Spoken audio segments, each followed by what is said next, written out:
Hello guys, welcome to Tim Gomez Vlog. So now I want to introduce you Pinoy Best Lasang Pinoy Perfected in Germany mga ka-friend.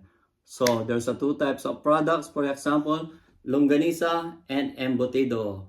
Ito po ay gawa ni Ate Nenita Radke. Kung gusto niyo pong umorder, just PM po or comment po sa baba mga ka-friend. And sa longganisa, there's two types po na may family packs po na 10 pieces po yung laman niya. And then the small packs po is 6 pieces po ang laman niya mga ka-friend.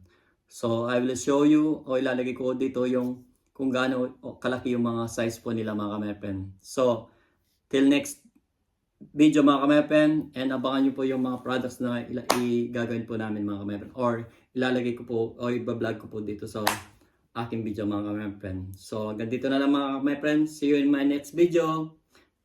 We love you all mga ka-friend.